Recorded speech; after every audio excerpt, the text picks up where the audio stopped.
Do members have any other declarations to make relevant, which are relevant, once again it's the common business, to the items on the agenda for today's meeting, including in relation to gifts and hospitality, which are not yet reflected on the authorities' register? No, thank you. The purpose of today's meeting is for the Assembly formally to receive and, in accordance with Section 42B of the Greater London Authority Act 1999 as amended, consider its response to the Mayor's draft environment strategy. May I welcome to today's meetings our guests. Sadiq Khan, the Mayor of London, Shirley Rodrigues, Deputy Mayor for Environment and Energy, and Patrick Feely, Assistant Director for the Environment. Welcome to the meeting. There is one lead-off question for this session, and Assembly members may ask supplementary questions after the question has been answered. Before asking the lead-off question, the Assembly will receive a short opening statement from the Mayor and from the Deputy Mayor. Mr. Mayor. Here this afternoon to answer your questions and to discuss my environment strategy. London is the greatest city in the world. And when I was elected just over 2 years ago, I was clear that it was time for us to start leading the way once more on the environment so that we could become the greenest city in the world too. This is about making our city healthier, cleaner, and a better place to live for all Londoners. There's no doubt we've made a great start, but there's still much more to do. The consultation we've undertaken has had the widest reach of any environment strategy that's come before. And I'm pleased to report we've received around 3,000 responses from Londoners and nearly 400 responses from businesses, local government, campaign groups and organisations across our city. This makes it one of City Hall's biggest ever public consultations, and I'm delighted that the feedback has been overwhelmingly positive. Our new strategy sets out big and bold ambitions for our city. This includes increasing the amount we recycle across London, making London a zero-carbon city and at least 50% green by 2050, and cleaning up London's polluted air to save lives and to allow young Londoners to grow up with healthy lungs. But this strategy is not just about our long-term aims. It's about setting out the key actions and steps we need to take to meet our targets with initiatives that can and already are making a real impact. In just the last 24 months, I'm proud that we've already managed to achieve the world's first toxicity charge, the T-charge, up and running. We've confirmed that the world's first ultra-low emission zone will now start in April 2019, less than a year away, and 17 months earlier than originally planned. We've planted over 100,000 trees and started over 50 community green space projects with more to come. We've helped tackle the scourge of single-use plastics through our water refill and drinking water fountain programmes. We're contributing to the tackling of fuel poverty through our Energy for Londoners programme. We're reducing carbon emissions through programmes to replace boilers and to increase energy efficiency. We've kept up the pressure on the government to play their part too, particularly on air quality. And today I've announced 6 winners of over £2 million of grant funding for green space improvements, from river restorations and new wetlands to new cycling and walking greenways and park regenerations. We've made a great start, and I'm convinced that this strategy lays out deliverable plans to make London the greenest global city and to help us achieve what this is all really about, improving the lives of Londoners both now and in the future. I look forward to answering your questions. Thank you very much. Do you want to say anything, Deputy Mayor? Just to add that thanks to the team and to all those who responded to the consultation, we've really tried to listen to what people have said in the response, and I think as the Mayor has said, this is the first single integrated environment strategy, so we're really bringing together all the environmental pieces together to make sure they work together. Thank you very much. Mine is the lead-off question. Can you please explain the changes to the draft environment strategy since it was published for consultation and why these changes have been made? Thank you, Chair. I've got a short answer and a long answer. I'll give you the shorter answer to begin with, and if there's more questions, I can give you the longer answer. There has been some strengthening of the narrative to ensure greater cross-referencing with other parts of the strategy and to reflect updated data or to provide clarifications. For example, new text has been added on water quality and green infrastructure's role in improving it. Updates have been made to ensure greater consistency with the transport strategy and the draft London plan. A stronger focus has been given to protecting and enhancing biodiversity and the need for green corridors, the impacts of drought and assessments of embodied carbon.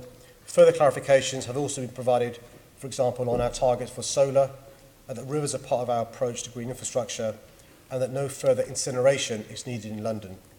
There are some additions to Chair. These include setting out 2025 as the expected date when, based on our proposed actions in the strategy, we expect London will be legally compliant with NOx limits, nitrogen dioxide, increasing the target to reduce food and related packaging waste from 20% by 2025 to 50% per person by 2030, extending the minimum recycling standards to apply to flats, with a new ambition of removing up to 200 hectares car parking spaces of impermeable surface in London, setting a series of carbon budgets for London, with the first aiming for a 40% reduction in CO2 emissions from 1990 levels by 2018 to 2022. Also, there's new text giving clarity on what's needed from government, and finally I've provided an implementation plan setting out the priority actions, providing clarity, interim targets and milestones as well. Thank you very much.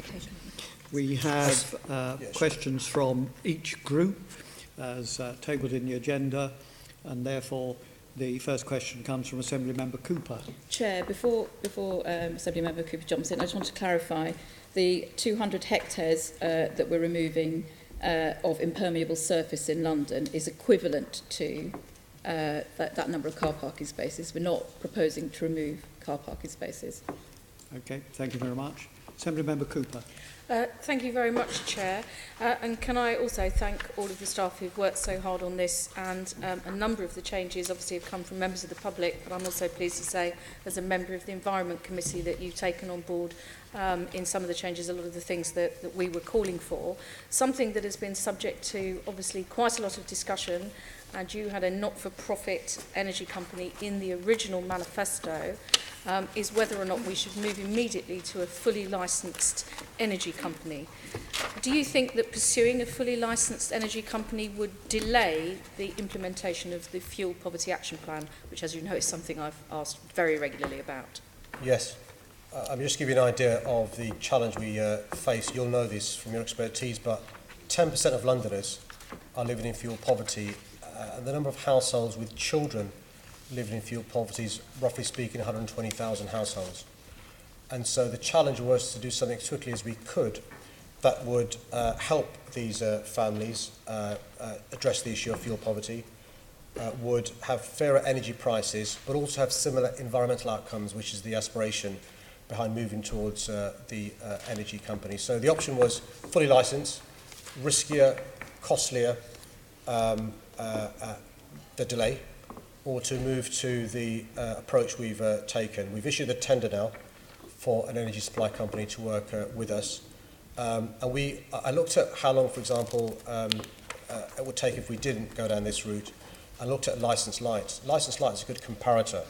Roughly speaking, from beginning down the journey, it took 7 years to get there. It began by Boris Johnson, 2010-11. It began in earnest in January 2017. And so we want something going sooner rather than later, but we're not ruling out at some stage in the future going down the route of a fully licensed energy company. And one of the things we've got in the procurement document is that option being not closed for the future. So you see that starting with a white label arrangement was potentially part of a journey towards fully licensed. In the short term, how do the Ofgem requirements differ between the white label and the fully licensed option? Why is it faster to go down the white label route? Well, I'll let Shirley come in with the detail, but just give you an idea of the complexities involved with Ofgem are mind-boggling. I looked at the experience we had with licensed light. By the way, of all those who began the journey, I think the GLA were the only people that stayed until the end because of the hurdles put in the way and the obstacles by Ofgem and by others. So just give you an idea of the sort of things we need to do. And by the way, we've got independent experts to advise us on this about which is the best route, bearing in mind the concerns we have. We are a strategic body. We've got to make sure we understand the risks that there would be to the taxpayer. So we were told it would take much longer down the other route, but the sort of things we have to worry about is tendering for call centres, tendering for billing systems, tendering for gas shipping services, tendering for a contract with a meter reader, tendering for office space. It would be costlier, it would be risky, it would be slower. But also, the market's changed since when the other two that I famously talked about, Bristol and Nottingham, began on the down that road. So it's not just the big six anymore. And we think we can get value for money, but also addressing the real problems of fuel poverty by going down the route we're going down. I think the only thing I'd add is that the GLA, being a strategic authority, doesn't have the relationship that local authorities have. So local authorities have tenants. They also have a direct relationship, for example, through their council tax base. So they're able to promote the energy company and get them to sign up. We have to work with others because we don't have that direct relationship. And as Sadiq's pointed out, going down the fully licensed supply company route would have meant multiple tenders, trying to run those at the same time, many of them requiring an OG process, which would have, and because they're all dependent on each other, we probably wouldn't have been able to do them all in parallel. They're doing sequences, which would have taken us into a few more years, I think, before we'd have seen any benefits to Londoners in terms of fairer energy prices. And you mentioned about keeping the option open, the destination. I've written to Ofgem because one of the concerns is the rules that Ofgem have, and we're going to keep that option open because we may decide at a future date to go down that route for the reasons that we've discussed previously. Thank you very much. Assembly Member Bailey. Morning. Excuse me. Morning, Patrick. Shirley. Oh, sorry. Afternoon. Excuse me. I'm used to seeing you. Morning, Mayor. Morning. Can I just start my comments by saying, Mayor, can you confirm that your target of an increased tree cover by 2050 is a change of direction from your pledge to plant 2 million trees? No, the manifesto said we'd have a major tree planting programme, and we've had that since I became Mayor. When I was first elected Mayor, I was shocked to find there were no monies in our budgets to assist planting of trees. So in my first year as Mayor, we found some money to assist this. I think we've roughly speaking, 2 years on, planted in partnership with others in excess of more than 100,000 trees. I think during the entire 7-8 years of the previous Mayor, 170,000 trees planted. So we're well in the way of beating what the previous Mayor did, but also we've already achieved the objective of a major tree planting project, which is in the manifesto. I don't want to labour the point about 2 million trees, but you did tweet it. It was on your website for a while, so it's fairly reasonable for someone to believe it was the direction of travel. That's why I asked the question, has the direction of travel changed? No, I think the reasonable thing for voters to do is look at the manifesto put forward by the candidates, vote for the candidate you choose to support, and then see if the Mayor... Sorry, is Gareth trying to whisper a question to you? I can't. Sorry. And then to see if the Mayor delivers against the manifesto that he fought the election on. And the manifesto promise is quite clear, a major tree planting programme, 2 years on, more than 100,000 planted, but also more money there for future tree planting projects, including with other partners as well, local authorities, hazard associations, those in the private sector too. We welcome the tree planting. You won't know this about me, but I'm a big fan of trees. But I just want to say, Mayor, you did tweet it again in 2015. People are following you. They're following your Twitter. It's a thing you said directly, so it does feel like a change of direction. That's why I placed the question to you. Is it a change of direction, yes or no? I'm quite clear it's not a change of direction. We promised a major tree planting programme. We've got one. Clearly didn't help that we had a standing start because of the lack of money in the previous Mayor's budget. We found money to assist us in doing so. You saw my announcement today, £2 million towards the funding we've announced today. We've got a major initiative in July with the National Park City programme, and more than 200 events taking place. Partners signed up to that initiative in July. I'm hoping to tweet about it so you can follow that too. I will do. Thank you. Let me move on to T-charge. How do you measure the impact of the T-charge? We can do it by a number of factors. We can do it by the numbers of cars that were previously in breach of the T-charge. Roughly speaking, T-charge is those cars that are Euro 4 or worse. So in other words, you can measure success. One, how many cars were driving in the congestion charge area that were Euro 4 or worse before? How many are driving there now? We can also look at a number of other issues. The quality of air is an important issue. And I think we've got some numbers, haven't we? not for the tea So we charge can- here, but we can follow up. So I think that there's a 30%, the figures there. That's the fall in number of the compliant Yeah, vehicles. so that's an example of the, so if I can read you some of these stats, which are useful. So since the T-charge, there's been approximately 30% fall in the number of non-compliant vehicles in the congestion charge area, from around 7,500 vehicles per day before to around 5,000 since. 95% of vehicles that now enter the area meet emission standards. So already we're seeing a change in behaviour, and that change in behaviour is leading to better quality air. Mayor, maybe I can take you through some stats I have. So if you look at, in terms of NO2 micrograms per cubic metre, in October 2017, there were 47.4, March 2018, 51, a raise. If you look at PM10 particulates, in October 2017, there were 20, now it's 26.1. I think you take my point. I could go on and talk about PM 2.5 again, October 2017, 10.9, now 15. I would imagine that the impact of the T-charge would be about improving the air quality, not the number of vehicles that are going in and out. So what I'm surprised you didn't follow, because I tweeted this as well, is the T-charge is the route to the early ULEZ. And so if you remember, the previous mayor planned to start ULEZ after 2020, so after what would have been his third term, had he stood again for re-election. We've decided to bring it forward by 17 months. It will come in less than a year. So the T-charge is the route towards the ULEZ, because ULEZ is Euro 6. So rather than a big ban of April 2019, the T-charge leads us towards the ULEZ. And already, by the way, there's been improvements in air quality in London, which I can read out to you, so we can compare data.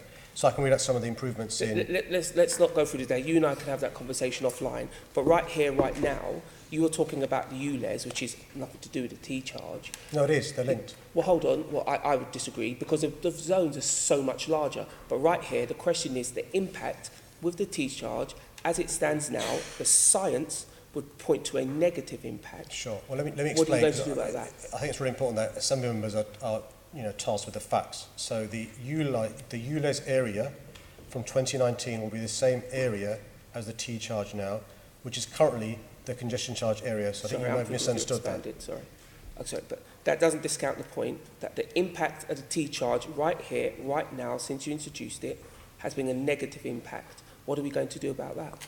Right. So the T-charge leads to the ultra-low emission zone that begins in April next year, which is the same area as the T-charge. We've already seen fewer vehicles that are that toxic coming into central London. We're going to see from April next year... We've seen a rise in the level of toxicity. It's about vehicle miles driven, not the number of cars or vans or whatever it is that are there. Okay. You don't want to compare figures, but you're leading me down that road because I don't agree with your figures. Let me give you some examples. You will know that each year in January, in the first 3 or 4 days, we've breached the annual limits in relation to air quality infringements. This January, for the first time in 18 years since records began, we almost reached the end of January before we breached the nitrogen dioxide figures that in previous years we breached in the first few days. One example of the improvements made by the measures we're bringing in. There are other examples across London in relation to particulate matter and NOx. You'll know the work we're doing around the school audits. No one policy by itself leads to the situation being what it should be, but the T-charge, in partnership with the ultra-low emission zone, in partnership with the other policies we've announced, will lead to an improvement in air. By 2020, NOx 40% less, particulate matter, roughly speaking, 25% less. So in the meantime, the reality has been that the T-charge has made the air quality worse. You cannot get around that. That is the stats. No. I want to ask you a separate question now. What does the T-charge cost Londoners so far? What do you mean? How much have people paid to drive inside the toxicity zone? Well, we can send you that figure, but the more important figure, I think, is the premature deaths in London, the number of children with underdeveloped lungs, the number of adults. Mr. Mayor, that's not what I'm asking about. You and I both agree. I don't care if you know the question, but let me answer something about Bacon. So, something about Bacon. The cost to these, the cost of these deaths to the NHS are in the region of billions of pounds to Londoners, £40 billion across the country. Mr. Mayor, Mr. Mayor, come on. I'm confused who I'm answering. He's my colleague. We are at work. Of course we're going to talk. You know that. This isn't the first time you've been here. Come on. Secondly, you know I'm not in here playing games with you. I'm talking to you directly. I'm not trying to score any petty points. We'll have lots of other arenas to do that with you. I'm asking you direct questions. So please just direct your comments to me. Let me get through because I don't have much time. Let me answer the question. Assembly Member Bacon whispered to you. The answer no, because I didn't ask it. If you and Assembly Member Bacon want to ask a question, please go ahead when you're speaking to him. Right just now, I prefer if you spoke to me. Okay. The economic cost to premature deaths, put aside the misery to the families. Please, Mr. Mayor, that's between you and Assembly Member Bacon. I never asked you that question. I don't want to talk about that. When I want to talk about that, I'll let you know. I really will. Can I move on? I've got no idea what you can and can't do. Ask Senator Bacon. Anytime you get confused, you ask me, I'll clarify it for you. That's why I'm here. Mr. Mayor, can I ask you, if you implement your proposal to expand the ULEZ to the North and South Circular Road, how will you mitigate the impact on day-to-day life of people having to drive to and fro in those boroughs? Because some people have to, going to school, etc., etc. Is there any way that you can mitigate some of the impact of that? These were exactly the same points made by Conservative members in 2003 when Mayor Ken Livingston introduced the congestion charge. I understand the points. The points made in 2002 or 3 by those sitting in your chair in 2002 or 3 well, how can you have a congestion charge that doesn't affect people moving in and out of the congestion charge area, for example, going to appointments, going to meetings, dropping off children, and those points were alleviated by residents who were inside the C-charge area having a reduction, but also a lead-in time. So the announcement from the previous mayor was before the manifesto 2000. The lead-in time gave people time to change behaviour. So what we're doing deliberately is not announcing the ultra emission zone straight away for those going to the North and South Circular. And I'm being criticised, by the way, from some for taking so long. I understand those concerns and criticisms, by the way. So what we've done is the ultra emission zone for the C-charge area is April 2019. For the North and South Circular, not until 2021. It gives people time to move towards that. For 2020, for the coaches, buses and lorry, whole of London wide. And the idea would be for people to think about the fact that in the future, the ULEZ is coming to the area they can change behaviour. But the most important thing that we need to do is to persuade the government to bring in a national diesel scrappage scheme, because many low-income families, many businesses, many charities were encouraged to buy diesel because it emits less carbon emissions, move away from petrol. And so we've got to support those low-income families, those businesses and charities to move away from diesel. And that's why we need the government to accede to our request for a national diesel scrappage scheme. Of course, I'm sure you're having that conversation with government. I've spoken to residents who live in Enfield, for instance, who will need to attend a North Middlesex hospital, or if you're, I don't know, Waltham Forest to get across to Whips Cross Hospital. You are effectively saying to the poorest people who will struggle to change their vehicles that there's an additional $12.50 to make that trip. And I'm wondering, is there something that you can do? It may be detailed, you may have to write to me, but is there something you can do to help mitigate that for the poorest people? We had a similar conversation about the T-charge in inner London for the emergency services, and you made a change, grandfathering them, etc., to make something happen. Can you do that for the poorest residents who are going to be faced with a £12.50 charge to visit residents in hospital or deliver themselves to hospital because they have long-term Well, it's the poorest Londoners that suffer the worst effects from bad quality air. The research that was hidden by the previous mayor showed that the most deprived parts of London is the worst air. So actually, it's the poorest Londoners who will benefit most from us cleaning up the air. Many of the problems that people have from dementia, heart disease and other issues are linked sometimes to air quality. That's the first issue, so it helps the poorest Londoners the most. And the school audits we're doing will confirm the schools where the children are the most deprived have the worst quality air. The second issue is this doesn't start until 2021, not 2018, not 2019, but 2021. And hopefully by then, people will have changed how they go from home to hospitals. Those who drive, who have to drive for good reasons, will hopefully have moved away from the most polluting vehicles. Driving per se won't be charged, only those who aren't Euro 6 or better. And the third thing is we've got to persuade government to have a national diesel scrappage scheme to help these families move away from the most polluting vehicles to cleaner forms of vehicles. That's really Even important. if that's correct, Mayor, there's an onus on you as the authority bringing in the charge. If you talk about the poorest people, yes, it will help their health in the long term, but what really damage your health in the short term is the inability to bring yourself to an appointment. Is there something you can do about that? Well, in 2021, when the scheme comes in, there may be some individuals who may be affected. We're hoping by then there'll be other ways for them to get from home to hospital. I'm not sure it's realistic for us to 3 years in advance to give the sort of scheme suggested. What we can do 3 years in advance is say to the government, have a diesel scrapper scheme that's targeted. Our scheme isn't a scheme for everybody. It's a scheme targeted to those who are the poorest Londoners. We spent some time, Tearful, working on a targeted scheme to help the poorest Londoners rather than a free-for-all. I'm hoping the government will accede to our request. They've put aside £200 million in a clean air fund. We, London, can't bid for it. That doesn't make sense to me, when 40% of the most polluting roads are here in London.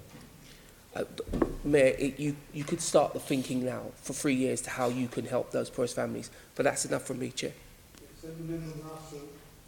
Thank you. Mr Mayor, your environment strategy says that about 100,000 homes need to be retrofitted with energy efficiency improvements and renewable technologies each year from now to 2050 to achieve your zero carbon city target. That's 100,000 homes a year. It also, you recognise a step change in the scale and pace of our energy efficiency retrofitting needs to start now. So why does your implementation plan commit to retrofitting just 2,600 homes with energy efficiency measures across 3 years to 2021? That's less than 900 a year compared to the 100,000 a year that your strategy says is required. Well, there's a number of answers to that. Number one, the Energy for Londoners programme does a number of things aside from the retrofitting assistance, from boilers and installation to giving advice to families to how to make their homes more energy efficient without suffering fuel poverty. But actually we need a sea change from commitment from government. Unless the government commits to funding the retrofitting of homes, we're not going to meet the targets. That's why you see the caveats in the environment strategy talking about the support that government needs to give. And I'm meeting actually later on today Michael Gove to make that very point. There's no way we can meet the targets we have without more support from government. One of the answers I gave to the Chair in answer to his question about the changes from the draft to the real strategy was we've got more emphasis on the steps we need from government. Let's be clear, without government assistance, without a gear change from government, we're not going to meet the targets we need to meet. I mean, obviously, the government need to, we can totally agree, the government need to be doing much, much more on this. But will you use your pilot, you know, these about 900 a year homes that you're retrofitting, to actually start developing a scheme for London? There's an awful lot of Londoners who really need that support, who are living in cold, damp homes and need to know that their homes are going to be, the state of their homes is going to be addressed. Yeah. Yes, Assembly Member Russell. So we're already doing that. The Warmer Homes programme that you're referring to builds on previous programmes. We're looking at much more deeper measures to reflect the extent of the need in those homes, to look at, for example, how we might help tackle fuel poverty by uprating the energy efficiency of those homes. But as the Mayor's pointed out, you know, the 100,000 homes that you were mentioning per year is what we've estimated is needed in London, but it's also an estimate that the national government, the Climate Committee, has set out as being needed nationally. So these are huge figures, and there has been a lot of demand, actually, of government to tackle energy efficiency and make that a national infrastructure priority. It's the first fuel. And it will tackle not only carbon emissions, but will help on air quality if you're reducing or exchanging boilers for low NOx boilers. But it will also help people in fuel poverty by reducing their bills. So it has multiple benefits, and you know, we really urge BEIS to act on that. But through our programmes, you know, we're looking at how we might work with others to promote energy efficiency, to come together and look to new financing mechanisms as well. Okay, thank you. I'm going to move on and look at whole house energy retrofit. The strategy says it's going to deliver up to 10 whole house energy retrofits through the Energy Leap pilot by 2019. That's where you encase the whole house with super energy efficient material, and it obviously significantly reduces fuel bills, fuel poverty and CO2 emissions. So I really support the fact you're doing that, but I'm very concerned about the emphasis of proving the concept rather than scaling up for a London-wide solution, because the concept is proven. They've done it in the Netherlands. They've retrofitted 1,300 homes with an equivalent programme, and they've now issued contracts for 111,000 homes to be retrofitted to those standards. So when your pilot is finished, are you going to turn this into a scalable solution so that we can see the benefits for more than just 10 homes? If I may, that's the intention. However, the Energy Leap, this whole house retrofit, has been being piloted elsewhere in the country, in Nottingham, and we've already seen, for example, lessons from that the costs are much greater than in the Netherlands. So we have to take that into account. So the proposal that we had is now having to be adjusted. When they actually go in, there are a whole host of issues where you have to deal with, how people behave in the UK and whether they're up for these sorts of things. The building type isn't the same as in the Netherlands, so we have different building types across London. So we're trying to test what's possible. So the ambition is absolutely to look to see whether this is scalable, but like anything, these are proof of concept. You have to prove these concepts in different countries, unfortunately, because we all have different... Okay, so it's proof of concept regimes. For working in London as opposed to proof of concept of the basic principle. Yeah. Okay, thank you. Then looking at climate positive new build, the strategy says that by 2050 the emissions footprints of London buildings will need to be as close to zero, and that some will even need to be climate positive. That is, they'll need to generate more clean energy than they consume. I couldn't find any actions in the implementation plan relating to climate positive buildings. Why aren't you piloting climate positive buildings to help get them established for the future? So again, I think we're trying to do that through the Energy Leap process, but also in terms of general policy, we've been talking to Jules Pipe, obviously, as part of the London plan to promote those approaches. Patrick, do you want to? Yeah, I mean, I was just pointing to the zero carbon. I know it's not climate positive, but the zero carbon homes policy that we have in the London plan, moving that to commercial buildings. I think just to lend weight to what Shirley was saying about Energy Leap, I think the experiences we've had with delivering that pilot have very much vindicated the fact that it is a pilot, and we do need to prove that concept for London housing stock and also the behaviour of Londoners to fit around that. Do you think there's any London housing stock where it might work at the moment? Well, I know that the challenges are more in the sort of high-rise buildings that we have. But the thing is, we need to deliver it at scale to reflect the different types of housing stock that we have in London after we've delivered the pilots. The pilots are very much in their early stages at the moment. I think it's too soon to say. We're testing it. I think it's just too soon to say whether it's scalable. I'm out of time. Assembly Member Curtin. Chair. Good afternoon. Just looking at your plans for future zero emission zones, what do you think the effect of zero emission zones will be on the taxi and private hire trade? We've already seen taxis now purchasing zero emission capable vehicles. There's a grant that we give and a grant the government gives. It's just joint grant, about £6,500. I've travelled in one of these new zero-emission taxis. They're fantastic. The driver enjoys driving them. We need more rapid charging points to assist these drivers, and we need more taxis that are zero-emission capable. The good news is there is an appetite for them. That's one of the reasons why we've been speaking to the manufacturers. We've been speaking to councils to get more rapid charging points, and we're optimistic it will improve the quality of air in London. And it'll be another reason why customers choose the black taxi rather than alternatives. I mean, black taxis are a form of public transport, just like we're trying to move our buses towards being zero-emission capable. We're not procuring any more diesel buses now. They're either electric, hydrogen or hybrid that works. The same should go for other forms of public transport as well. We're working with the industry and those that represent them as well. Yeah, but Mr Mayor, the zero emission zones seem to be a step beyond the ULEZ. So you've got the T-charge, and then you've got the ULEZ, and then you've got the zero emission zones that you say might come in from 2025. Now, in 2025, not all... So you mean the town centres? In town centres from 2020, and central London, zero emission zone from 2025, yeah. But so even in 2020 and 2025, not all taxis will have converted to being zero emission capable.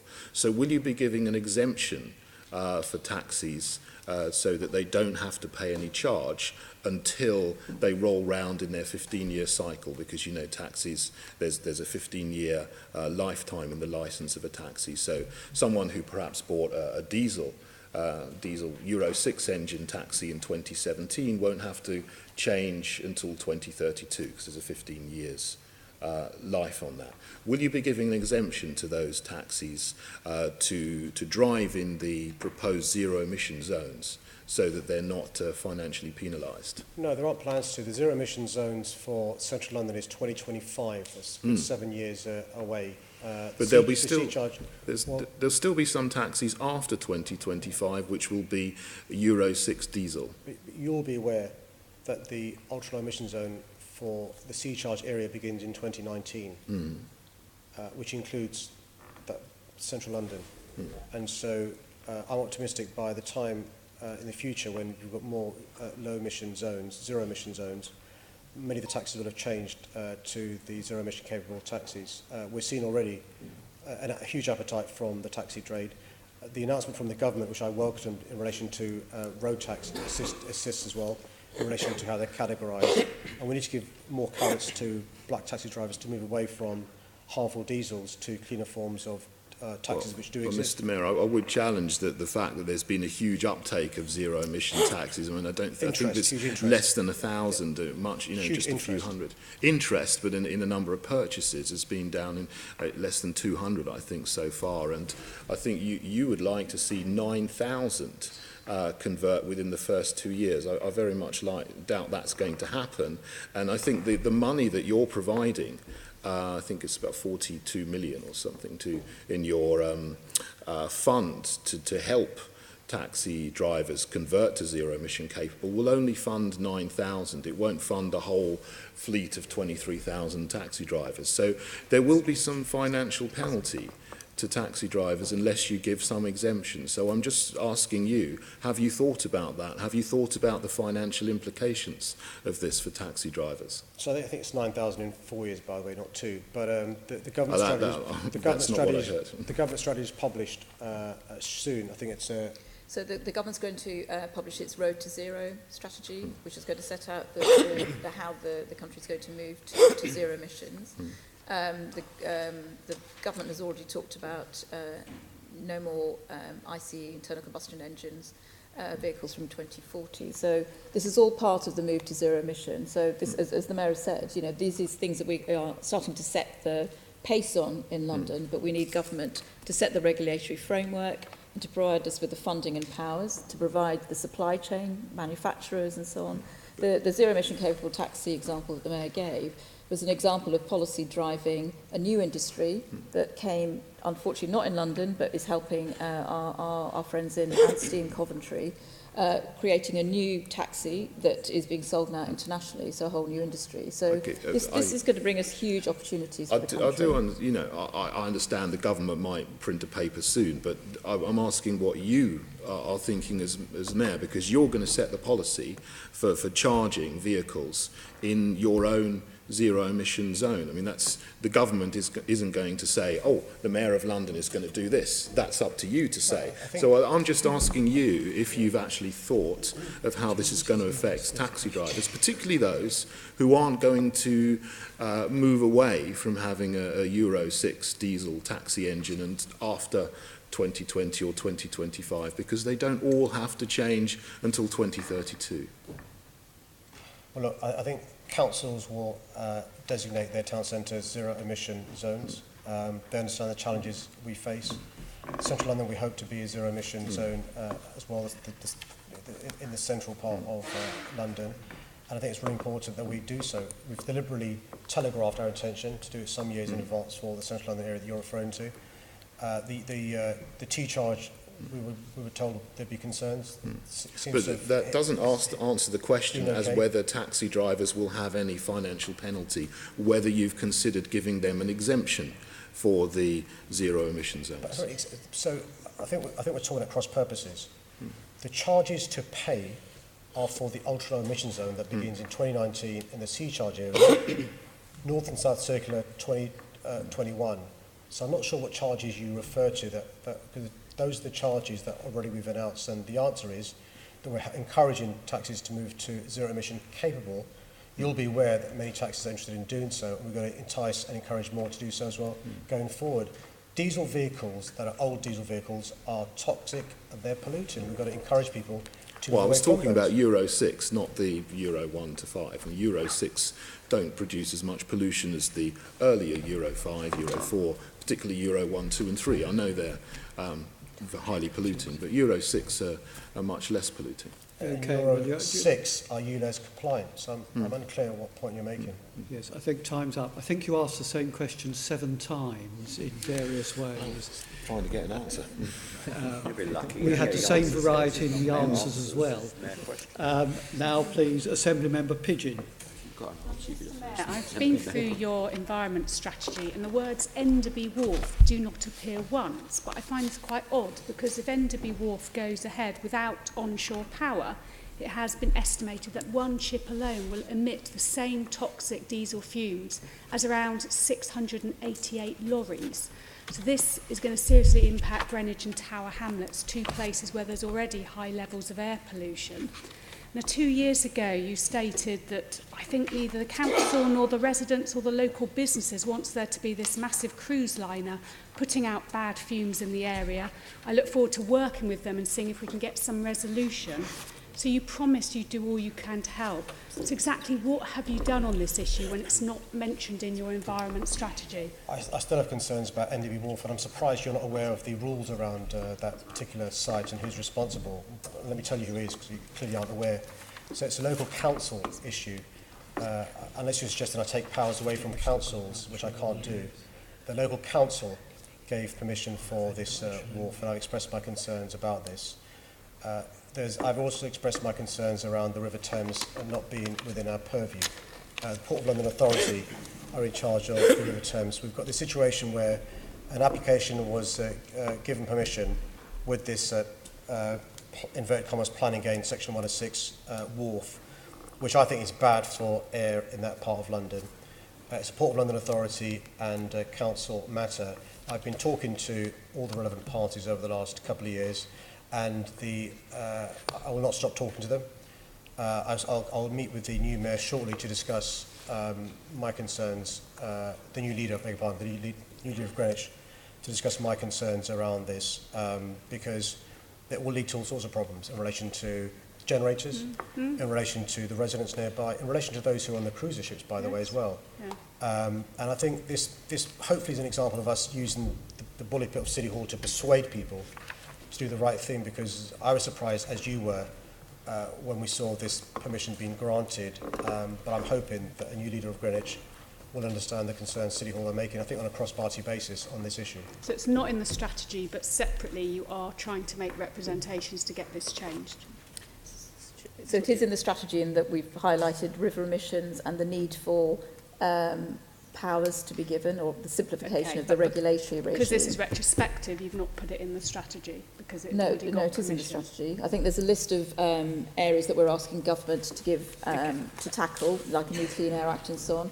The Enderby Wharf specifically is not in there. Is not mentioned specifically, like we don't mention a number of specific local issues. But the issue, as the Mayor's pointed out, has been one that we've been working on with the local authorities and others for a while. Great, thank you. I look forward to see if we can get some progress on that. The other issue I wanted to raise with you is about auxiliary power units on lorries.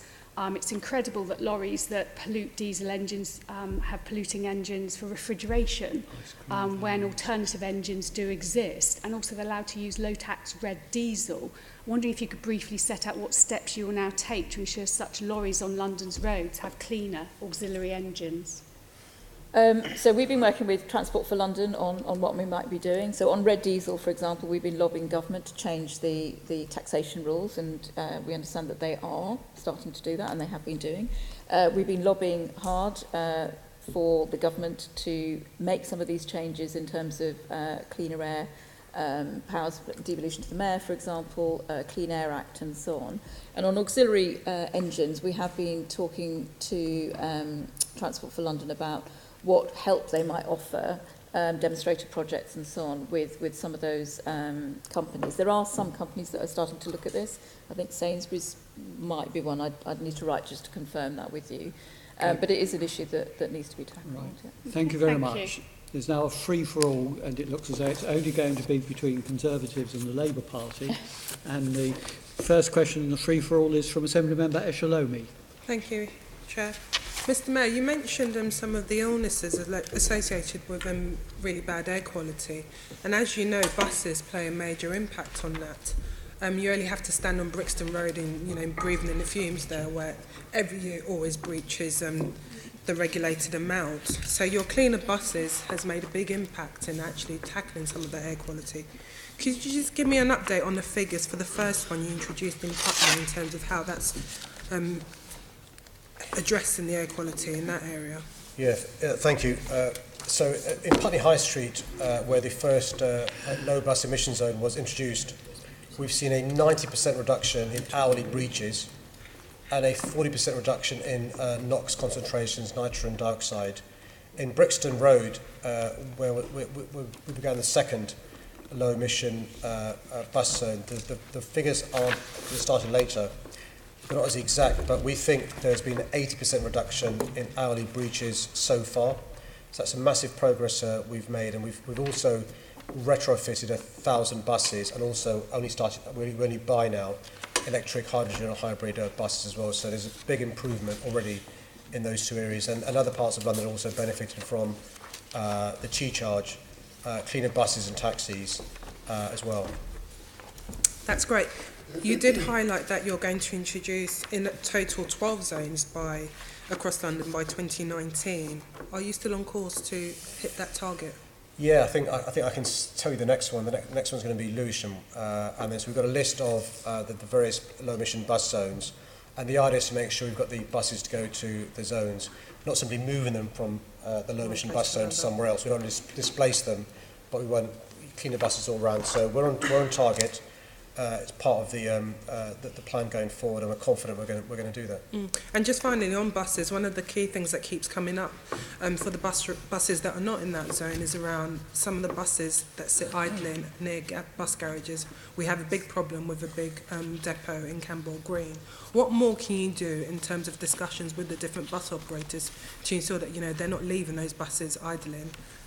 So one of the things that we did at Tearful recently is not only to make sure bus drivers get paid a decent salary for a decent day's work, but also to make sure there's consistent training. The way the franchise system works is it's franchised companies, privatised companies who are employing the bus drivers. We're trying to make sure there's consistent training. And one of the parts of the training includes reminding bus drivers of the importance not to have their engines idling, because you're right, idling vehicles of all sorts, but particularly buses, can lead to all sorts of horrible stuff being churned out. And that's why we've got to make sure there's a consistent standard. If there's particular issues around a particular bus station or a stoppage point, if you let me know, we can chase it up with the relevant bus operating company. Great, thank you. Assembly Member Twycross. Thank you, Chair.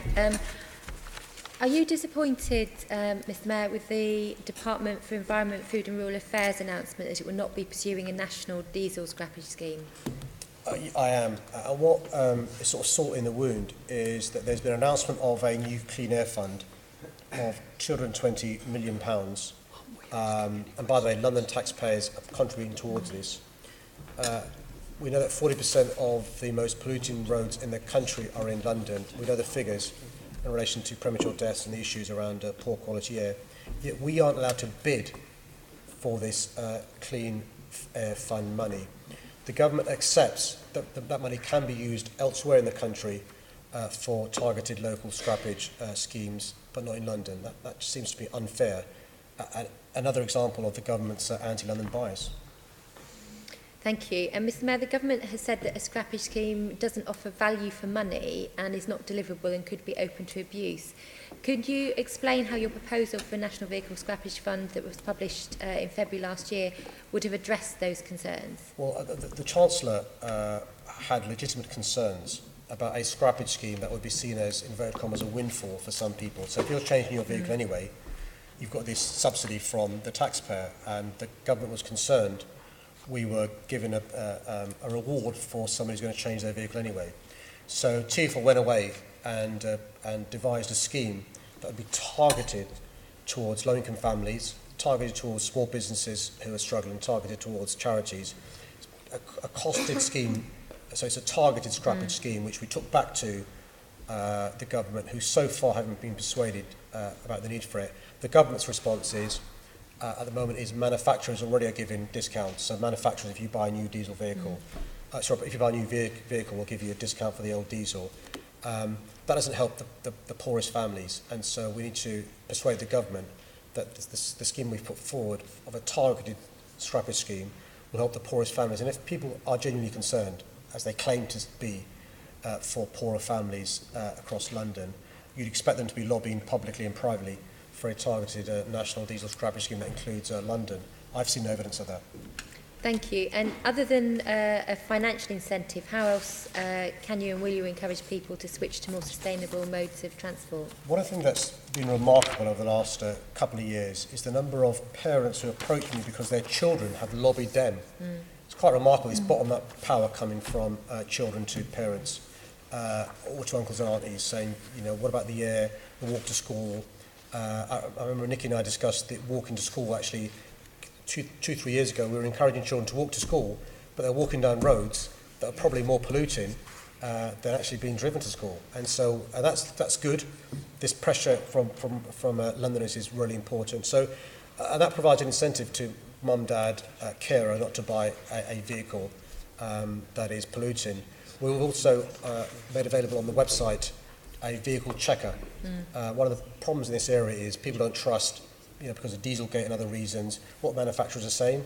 So we've provided this checker, so before you're purchasing the vehicle, you can check how compliant your vehicle is. It's on real conditions rather than factory conditions. Bless you. Bless you. Rather than factory conditions. But there's more we can do in relation to persuading people to move from the car to other modes of transport.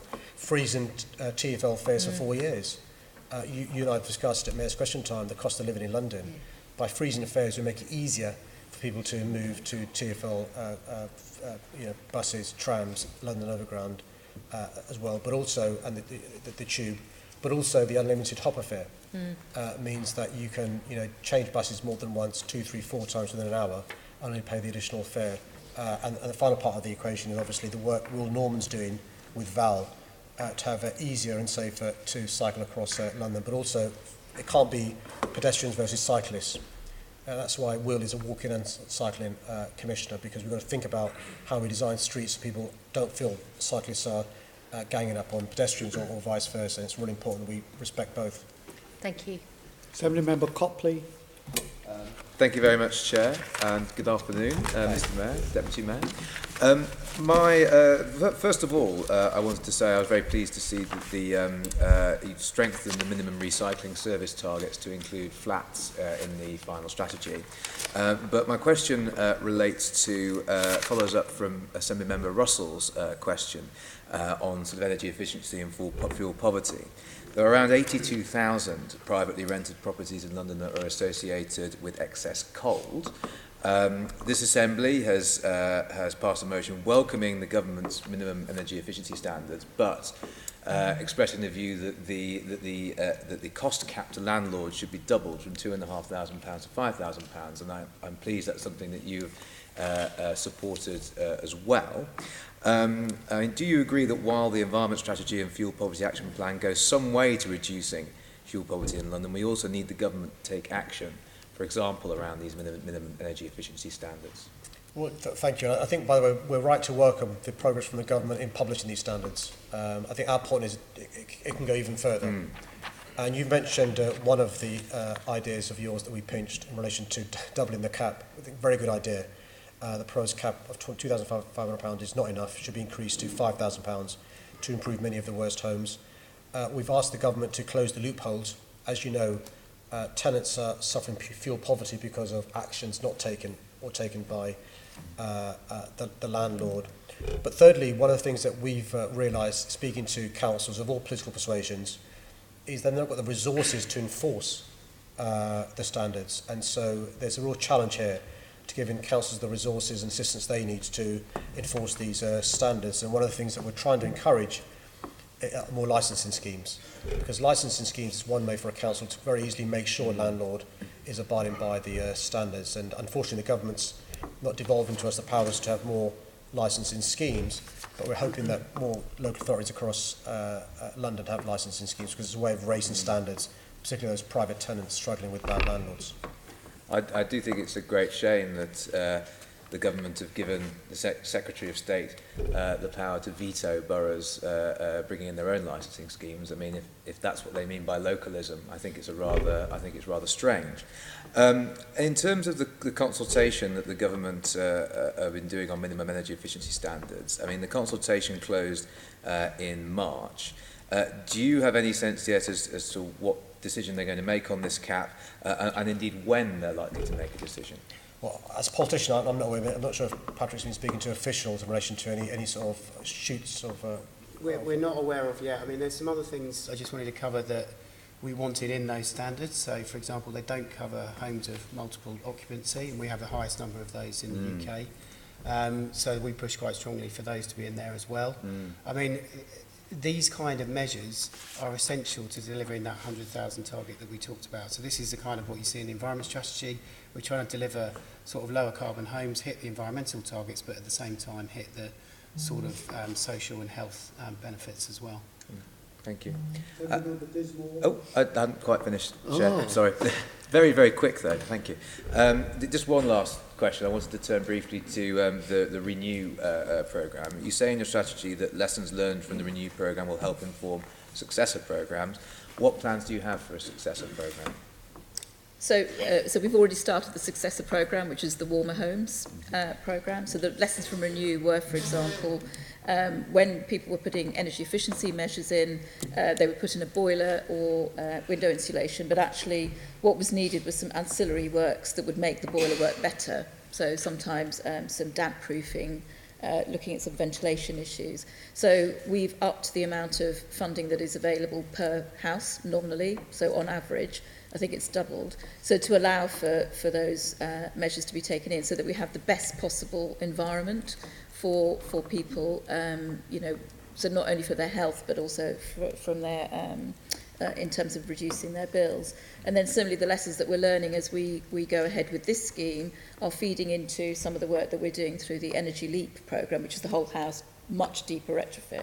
And then obviously, depending on how those pilots work out and government policy on the sort of energy efficiency sort of as a national infrastructure programme, we'll take those forward too.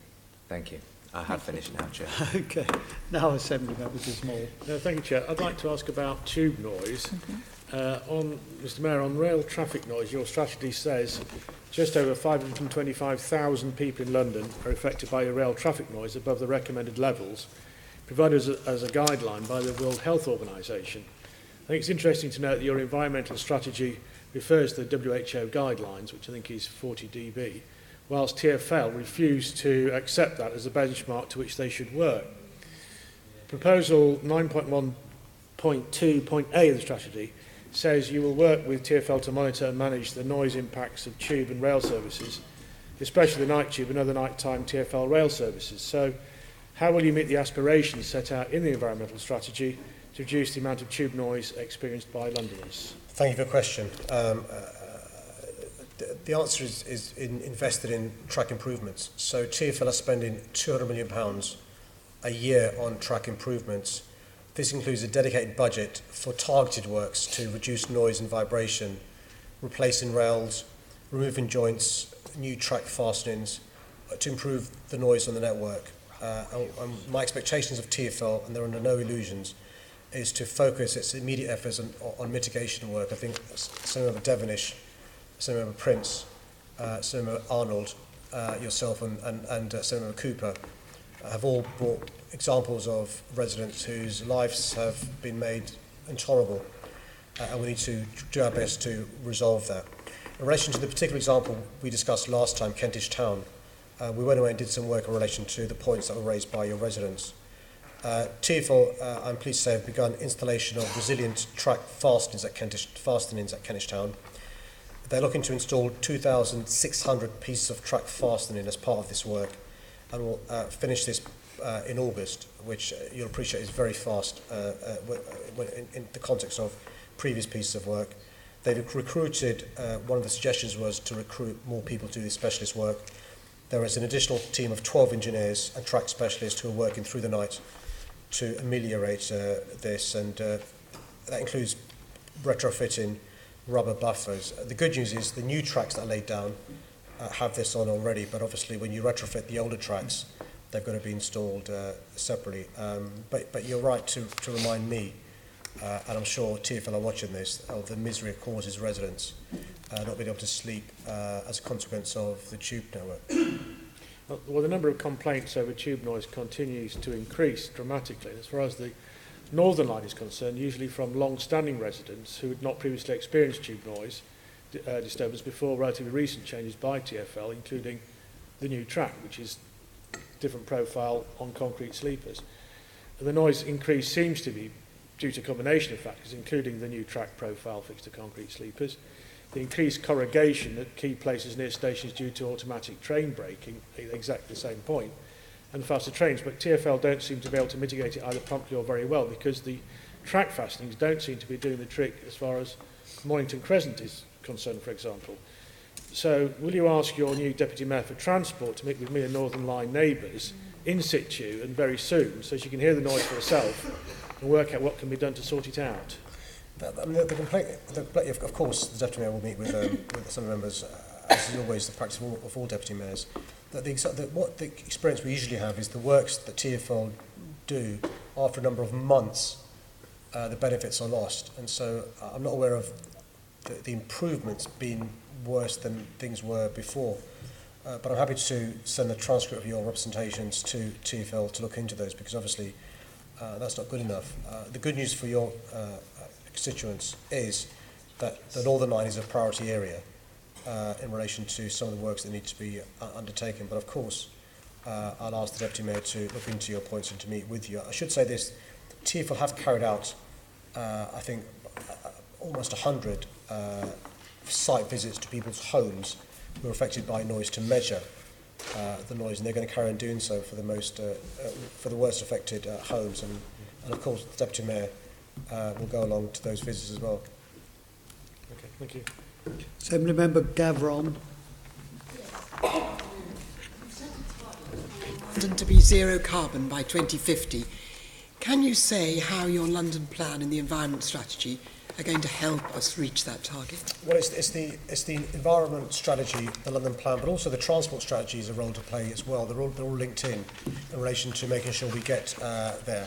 So the environment strategy has got important information in relation to the 5-year carbon budgeting, the Energy for Londoners programme, and the good news, bearing in mind I remember that my visit to Paris during the summit was with you.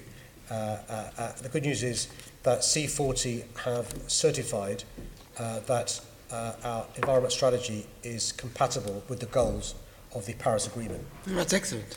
Which is really important, and we need that sort of a homework being marked by somebody else. So that's reassuring to us.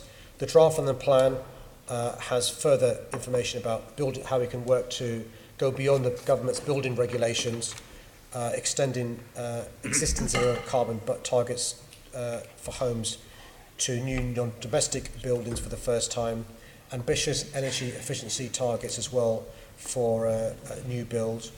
And the third part of the equation is this transport strategy. We've invested £800 million in the business plan to clean up London's air, from encouraging people to walk and cycle, 80% modal shift by 2050, but also cleaning up buses, taxis and vehicles so they're zero emission capable. It's all part and parcel of the ambition of being a zero carbon city by 2050. To reach that target is going to need enormous leadership I think, from every sector of society, whether it's from academia or the public sector, corporate sector, civil society. But everyone's going to take their cue from you. And I wonder, how will you lead by example? I mean, you've got quite a lot of cards in your hand in terms of, you know, you've got buildings you can refurbish, how are they going to operate, how are your fleets going to be zero carbon or get to the zero carbon target, and what about your procurement powers? Can you say something about these things? Yeah, I'll let Shirley come in to give detail, but all those things we're using, all the tools in the toolkit, from leading by example to the procurement chain, including the functional bodies, TfL, MOPAC, London Fire Service, the Met Police as well. But also, it's a partnership approach with boroughs, with businesses, and with Londoners as well. So I'll let Shirley give the detail. The one final part of the jigsaw is we need the government to do more as well. In answer to a previous question, I talked about the need to retrofit buildings, but also to improve minimum energy efficiency standards, and also the funding devolution we need. But I'll let Shirley give you some reassurance in relation to us leading by example. So, as the Mayor said earlier, we have set London carbon budgets for the first time, and within that we've set out what each sector needs to do, from buildings, transportation and workplaces. But we've also identified carbon budgets for the functional bodies. So for the first time we have a carbon budget for the functional bodies, and we are asking each of those functional bodies to set out their plans for reducing carbon emissions. And that could be anything, as you pointed out, from how they move their fleets to be more zero carbon, how they can bring in more renewable energy, solar, for example, on their roofs, what they might do on procurement, what might they do about staff travel, and so on. So those plans are being developed by the functional bodies, and we will be monitoring them. Really important. But I should say that, you know, the functional bodies themselves have done some great work from the fire brigade through to the police, you know, bringing forward zero emission vehicles, for example, so that they are ahead of the game for some of the zero emission targets that the government and we are setting, through to becoming more compliant or better for our air quality as well. If we're going to lead by example, are we going to let the rest of everybody else know that we're doing it?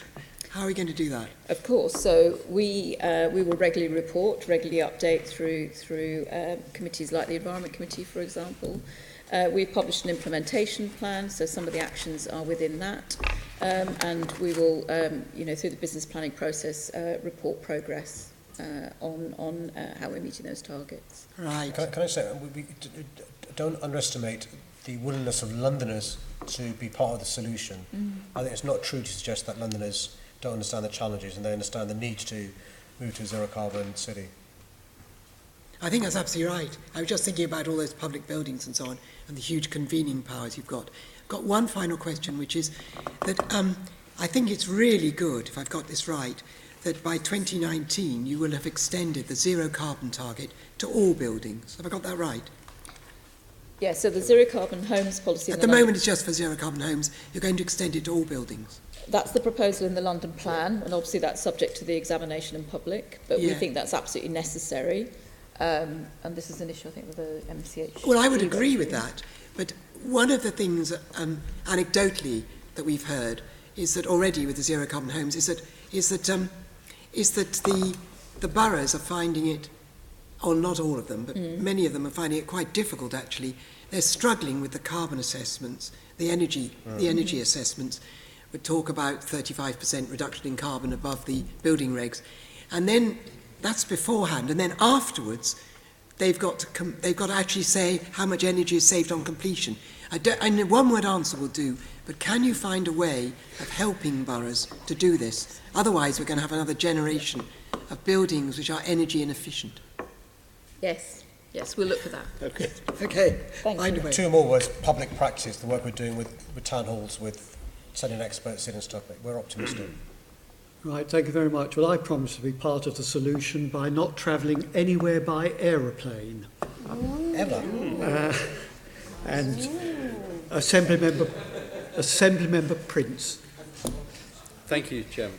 Mr Mayor, as you quite rightly pointed out, you were kind enough to meet with myself and other fellow members in relation to the tube noise. I have asked for a meeting with officers. I'm not asking you to attend that meeting. Mr. Mayor, I understand you're busy, although of course you're more than welcome if you want to spend more time with me. What I'm asking is, would you just use your offices to encourage that meeting to take place as soon as possible, please? Can I say yes? And actually, I mean, I found the meeting really useful, and thank you for organising that, Keith, because it's really important to listen to residents whose quality of life has been affected, and you did a good job articulating those, but you can't meet face-to-face meeting the residents. My understanding is that that I think Senator Devonish met with the team on last week, but whatever request is made, we expedite it, but I'll chase up what's going on with your meeting. Thank you. Assembly Member Sahota. Good afternoon. Mr. Mayor, I recognise and congratulate that you want the greatest city in the world to be the greenest city in the world also. In this context, how will the environment strategy work towards making London a national park city? Okay, so thank you for your comments, but can I just tell you the challenge we have is not simply to be more ambitious going forward, but to keep what we've got, because there's pressure being brought upon us to build on greenland, to knock down, to take down trees, to go backwards, and that's why, you know, simply enhancing what we've got is a challenge. Protecting, maintaining, enhancing, but we've got to be ambitious going forward. In July, as part of our national park city bid, but as part of us being good citizens, we're bringing together those groups, communities, individuals who are keen and want to join the National Park City plan that we have. We're convening all those people in July for a week's worth of hyperactivity, which is really, really exciting.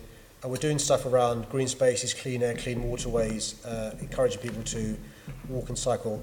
And the way I describe it is this: the environment strategy provides the framework to strengthen the London plan, protect green spaces, to provide urban greening, and to make sure that we can have a greener city. Today's announcement of the £2 million worth of funding, which impacts all parts of London, outer, inner, water and parks, is an example of what can be done. We need assistance from government.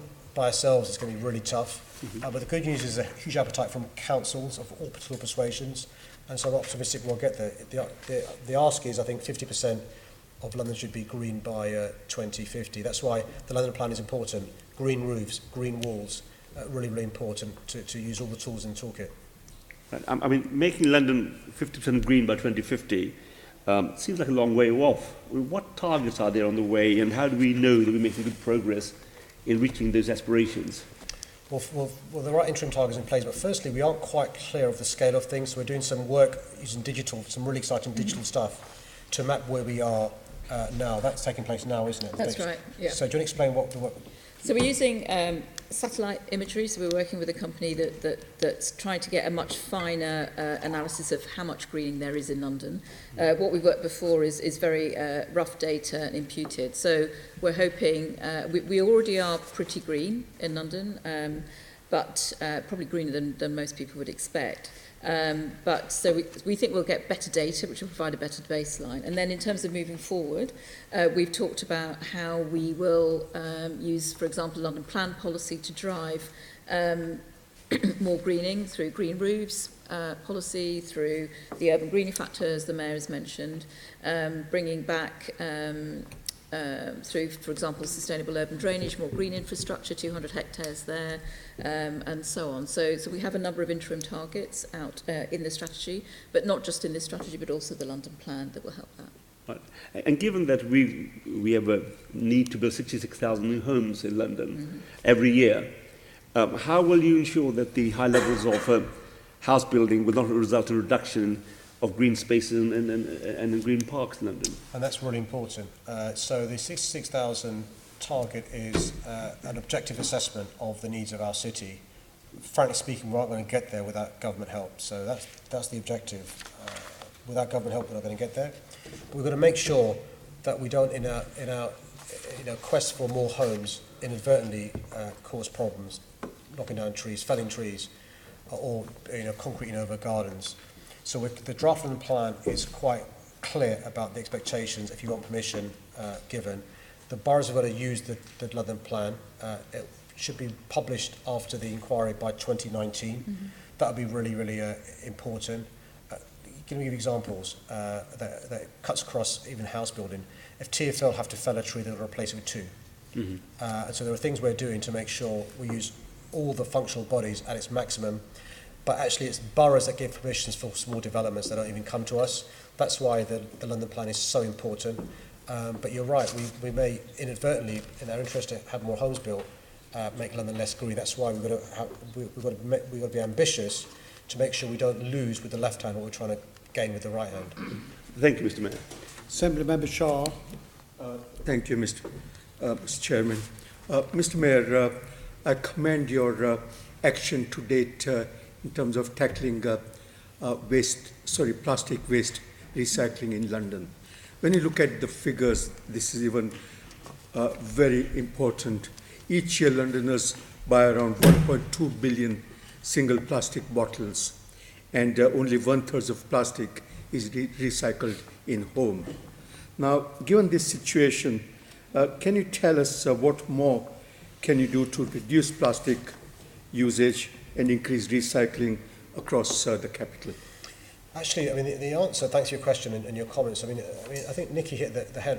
When Nikki talked about providing leadership, it's really important to provide leadership. Yeah. And so I'm really pleased, for example, we recycle 80% here in City Hall. We should be really proud of that. So we lead by example. The refill scheme is potentially quite exciting. So far, 1,500 businesses have signed up. They give you free water. That actually is more than 1,500 because some have 2, 3, 4, 5, 6 shops or branches across London. We're starting to install now fountains across London. I saw one in Croydon, I was there last week. An example of the free water available at publicly accessible points is really important. On top of that, we plan to roll out a network of water fountains over the coming years. We're trying to set a minimum level of service for household recycling collections by London boroughs. 32 boroughs, there's probably 32 different systems in place. We think all households must be provided with a weekly collection of the 6 main dry recyclables and separate food waste. Problem is this, some councils are already in contracts. We're going to wait for the contracts to come to an end. That may be some years down the road. But when those contracts come to an end, councils know what our expectation is from City Hall. We're also doing work around London Waste and Recycling Board as well. We can't be prescriptive to the councils because that's not the way the London devolution contract works. But we can work with the councils to make sure they change their behaviour. Sometimes we can set targets they've got to abide by. But the last thing is this, we do need government to assist more. Let me give you some examples of how they can assist us more. Councils tell us what would help them is some financial support in relation to investing in recycling infrastructure. Well, if the government was to give us our share in percentage terms of the amount we contribute towards landfill tax receipts, that would pay for councils to do the stuff we need to do. That's what we're saying to the government is devolve to London our share of the landfill tax receipts, encourage minimum standards of design for reuse and recycling, strengthen producer responsibility requirements for packaging materials, and also there should be minimum recycling standards for commercial waste in the waste strategy as well. All these things will help us to deal with the issue you're talking about. Yeah, you mentioned water fountains in your response. Any plans you have to install those on TfL network? Absolutely. And so the work's almost finished now in relation to those stations where it'd be very, very easy to have a tap available. And so we're doing that work now. We're almost finished, and I think we'll be able to get moving this summer. We're mapping, we've asked TfL to map what's possible on their site. We have a number of overground tube stations as well as underground. As Sadiq's mentioned, there are some new stations that are coming to a close that we're asking TfL to have a look at installing drinking water fountains there. So we should have an analysis of what's possible shortly, and then we'll be starting to look at how we might roll that out. One last question, Mr. Mayor. Obviously, we shouldn't be just leaving onus for recycling on consumers. Manufacturers should also be sort of made to take responsibility for recycling their packaging, their products. What conversations are you having with London's businesses on this area to reduce the use of single-use packaging? I think London businesses realise the consumer interest. Consumers are very savvy now. We saw in the past in relation to fair trade and organic, they're very savvy in relation to waste of plastic. And the government's announcement a few weeks ago was welcome. Businesses themselves realise they've got to get ahead of the game. And you're already seeing proactively some businesses announce a less use of plastic and single use in particular. And through the London Waste and Recycling Board, which is a partnership between the Mayor and the boroughs, we've been funding a number of areas from technical advice to how they might increase recycling, particularly in flats. Over half of London's stock is flat, so it's very difficult to recycle there. But also funding activity in the new circular economy approach, which is about how do businesses turn to a more resource-efficient way of keeping, of recycling, essentially. Thank you. Assembly Member Boff. Mr Mayor, on the 23rd of February, in a press release... According to Wikipedia, Oh, February God. 23rd That's amazing. Let her ask the question. Yeah, Alexa. Sometimes I think Alexa was the Mayor of London. Mr Mayor, on the 23rd of February you issued a press release and you said that London boasts an incredible array of green spaces that I want to protect and improve as we aim to become the world's first national park city. By making our city one of the greenest on earth, we can improve air quality, conserve wildlife, and develop a green infrastructure to benefit all Londoners. And I see nothing wrong with that statement at all. But how does that sit with the removal of the protection against back garden development in your draft London plan? So I think there's been some intentional or unintentional misunderstanding of our plans in relation to gardens. So the government already allows, through permitted development, homeowners to build on up to 50% of the total plot on their land without the need for planning permission. So a homeowner could extend his or her home over the back garden, concrete it over without the need to replace any of the back garden. Knock down trees not covered by TPOs and not have to replace the trees. What the draft London plan says is if a developer goes through the planning route to build, for example, a home on the surplus land in a people's big back garden, those with big back gardens, they will need to replace every piece of green land lost like for like and replace every piece of greenery lost like for like. We've also made sure the quality of new homes via design are much superior than those that homeowners can build via PD.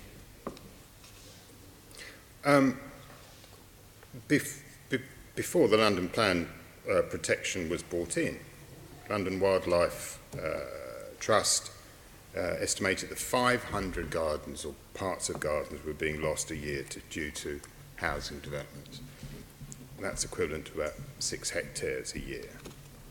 With the how does the potential removal of 6 hectares of garden space a year correspond with your claim to want to make London one of the greenest cities on earth? I mean, I understand what you've said about all the other qualitative contributions that the London Plans has on any application, but it is still a removal of protection for those green spaces. Well, no, because previously you could build in this without the need to replace at all. Well, only if you extend it, Mr Mayor. A new building was protected. If you extended, there were certain permissions that you were allowed to do. No, the rules in play before weren't adequate to replace like for like. What we're saying is, if you now build on that piece of land, which you could have built on before without the need for any replacement, the expectation is there's going to be like for like replacement, so there's no loss of green space. You're talking about extensions, Mr Mayor. You're not talking about new builds. You're now allowed, for new builds, you're going to remove the protection that there was in the previous London Plan for new builds. Just as clarification, I think what the Mayor's talking about is this small sites policy in the London Plan, which means there's no net loss of green cover. So permitted development is referring to extensions. So what's the effect going to be of your removal of protection for back gardens? How much garden space will be lost as a result of the removal of that protection? Well, none. Well, that's the intention of the small sites policy and the protection on no net loss of green cover. So the sum total of the development is not a loss in green cover. So you can say to me now that there will be no net loss of garden space as a result of your London plan proposals? Yeah, if boroughs follow our... So any application that comes in the future to build on a garden will be rejected if it doesn't provide green space. So these are small sites. They don't come to the mayor. So they're sites that are decided by local boroughs. At the moment, before the draft of the plan, boroughs can give permission without the need to replace, as we're suggesting they do. Once the London plan's published, if an application goes to a council, if they decide to grant permission, they've got to make sure there's a like-for-like replacement. But when those councils were granting permission under plans that had to be in general conformity to the London plan, there was protection for back gardens in that London plan. So they were being guided by a London plan that protected back gardens, and that protection is now no longer there. Well, it isn't as a result of your proposals in the London plan. I don't think that's right. Well, it is right, Mr. Mayor. I mean, I just, Alexa says so. Alexa tells you. We can Google it if you like. Well, she's an improvement on Gareth Bacon, I'll tell you that. Oh, well, at least Alexa gives answers, Mr. Mayor. How much... you say that... So you have no figures whatsoever for the likely result of that change in policy. How many gardens are going to be lost as a result? As I've said, and we're in danger of going down the 7 questions, 7 answers route. But as I've said, the expectation is this is my job. The expectation is that this will lead to protection of green land, because before permission is granted, you've got to make sure that a developer is replacing like for like. I mean, what I'm astounded at, Mr. Mayor, is you don't even recognise that that this will result in a reduction in back garden space. Removal of protection from back gardens is going to result in back gardens being developed. Surely that is something you understand. We're talking about green spaces or back gardens. Some back gardens have been pavemented over, so it depends what you're comparing. Yeah. And that's why we're doing this piece of work with relation to the digital stuff that Shirley mentioned. But you can have a back garden that's concreted over. Yeah. And you can have a back garden that's lush with a lawn and with trees and all the rest of it. If an application is made to build a home on that in the garden with the gardens with the green with the trees and the green space, the council will say the expectation is there should be like-for-like replacement on any green space lost. Now, at the moment, a homeowner can build up to half the plot without the need to go to local authority. Well, they can extend. And that lawn can be built over and concreted over without a like-for-like replacement. This policy means there's got to be a like-for-like replacement, which is a protection and an enhancement. Mr. Mayor, that's an extension you're talking about, not a new build. Yes, there are permissions for certain degrees of extension. And they both lead to green space being lost. That's the point. Well, absolutely they lead to green space being lost. And it isn't your failure to protect back gardens and the contribution that they make to the environment of outer London just another assault in your war on the suburbs? No, it isn't. No, it isn't. Very good. Thank you. Assembly Member Bailey. I just want to go back and talk about food waste in particular. How will you encourage boroughs who don't already do it to deliver your weekly separate food waste collection service? The problem some boroughs have is they're in long contracts of 10 years, and so we're encouraging them to renegotiate with the private company that's providing the contract. If they're not willing to do so, or if they can't do so, then at the end of that contract, they'll need to negotiate a new contract and make sure that's part of it. So have you provided a sort of a template to lead their negotiation? So it's... Yeah, we're talking to them, yeah. So through Resource London, which is part of the London Waste and Recycling Board, we have been working to encourage boroughs give them advice on how they might improve food waste recycling. We set a tougher target in the strategy, so now 50% reduction target for food and food waste, and the requirement that boroughs should collect food waste separately. And the idea is this applies, we want food waste to be collected from households, but also now from businesses, so that we can up the amount of food waste that could be collected across London. In terms of how we might encourage boroughs to collect food waste, I think about 2/3 of boroughs already do, and through Resource London, through the London Waste Board, and through the policies that the Mayor set in the environment strategy, we're seeking that the rest of the boroughs also do the same. This is what residents want. They want to collect their food waste and recycle it, compost it and so on. Okay, so 2/3 already collect on a weekly basis? I would have to check whether it's weekly, but they certainly collect. 2/3 collect food waste already, and we're asking them to move to weekly collections.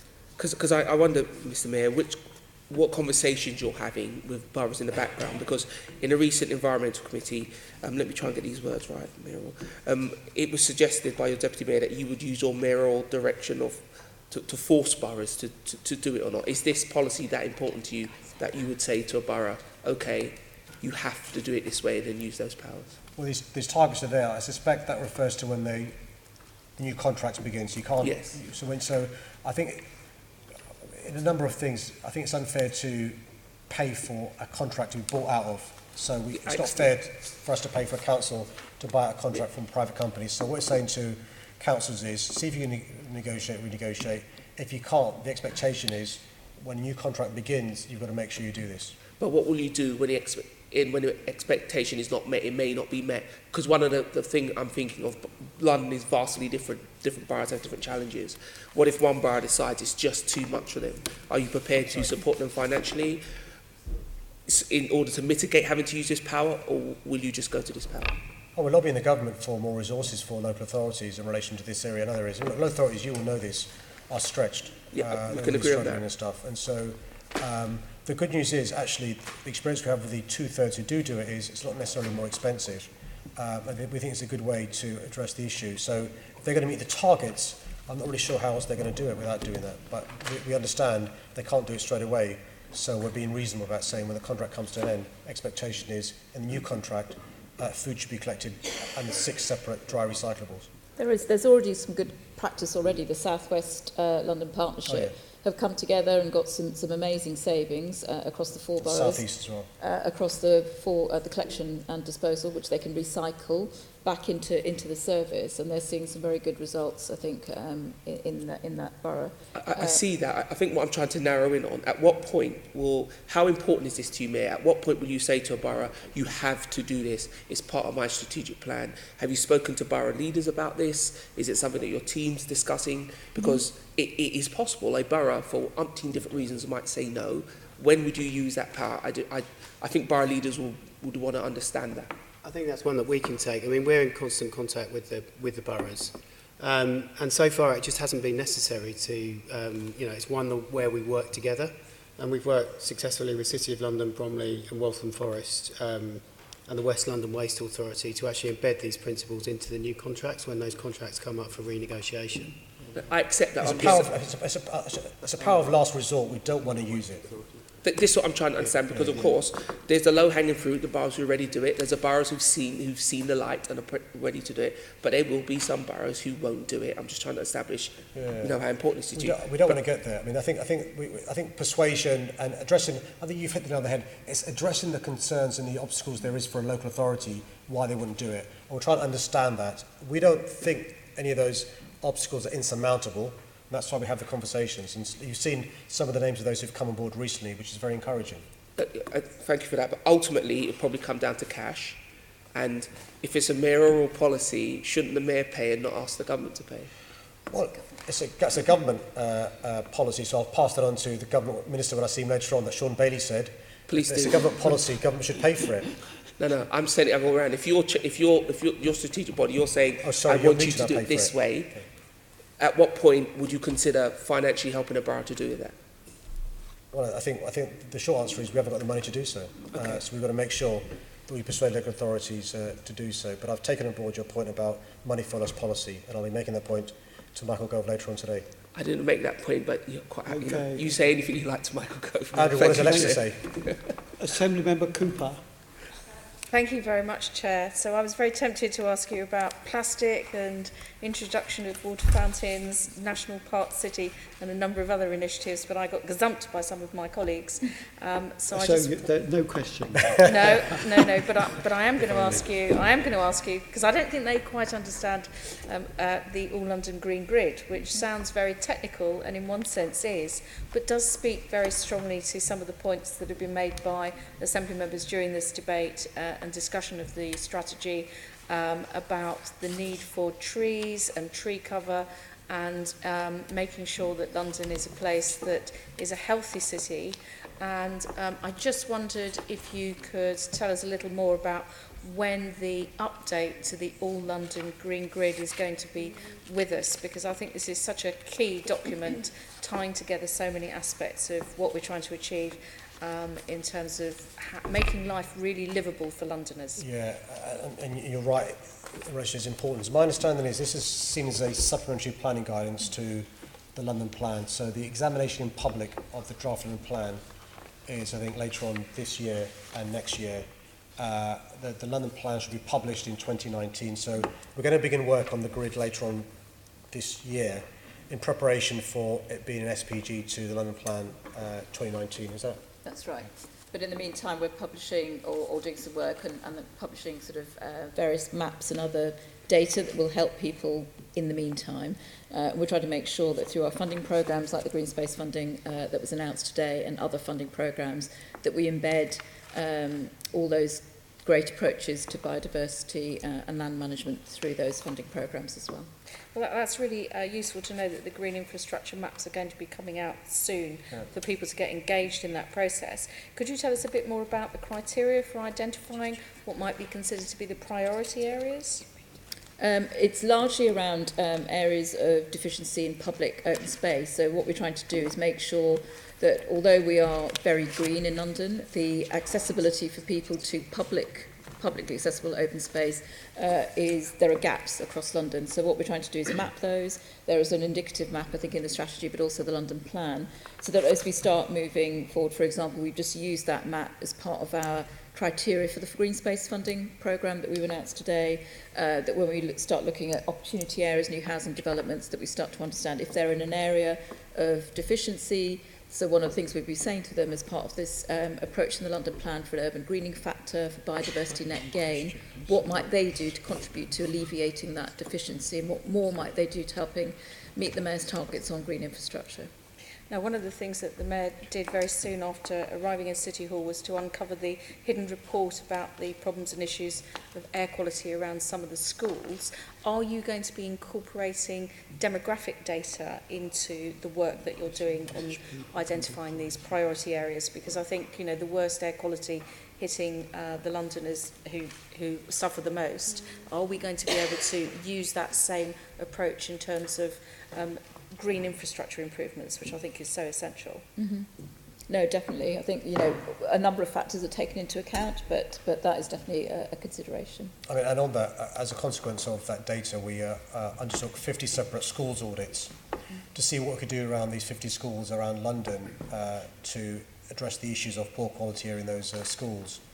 And the idea is for that to cascade to other schools, and using some of the LIP money from Tearful, the transport budget, for local councils working with the schools, parents and local communities to improve the air around those schools. Because you're right, there are certain communities, poorer communities, who suffer the worst air, and there's children who are walking to school doing the right thing, playing in the playground and breathing in this toxic air. So the idea behind the school audit is to give schools an idea what they can do to make the communities have better quality air.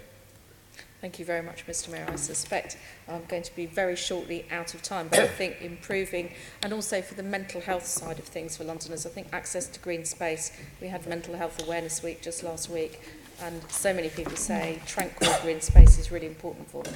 It's not just mental health. I was with those affected by dementia earlier on today in City Hall, and a number of those affected were saying the importance of parks and green spaces, and it's really important we realise that actually we are the greatest city in the world, but we need to be the greenest as well. That's the plan.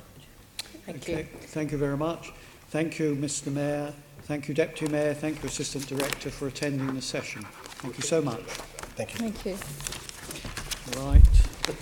We now move to a debate on the motion that the Assembly notes the draft environment strategy.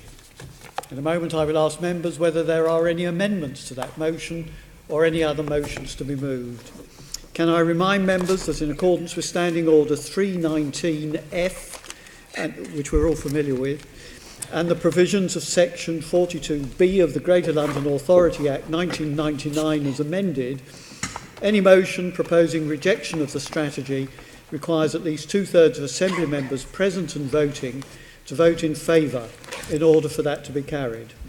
Abstentions do not count as a vote against and so are excluded from the calculation of the 2/3 majority. Any other motion requires a simple majority of members to be carried, but it is not binding on the Mayor. Are there any amendments to the motion? One is being circulated now from the Conservative group. Are there any other amendments? No? Good. Should I read it out for the punters who are watching it? Yes. Would you move your motion, please, Assemblymember Bailey? Thank you, Chair. When I was elected to the Assembly, I felt greatly privileged and slightly relieved, if the truth be told, that I'd been elected and I'd made it here. And once I got here, I met a lot of people on all sides of the political divide who I thought were real quality people, had a lot to say. One of the resounding messages I received from everyone is the importance of scrutiny, and why this body in particular is seriously important to Londoners, because we scrutinise the single biggest budget in London, the Mayor's budget. So I would ask you not to support the Mayor's draft environmental plan, because how he can give us targets that are going to be realised in 2050. 2050. A good few of us in this room will not be here then. 2050.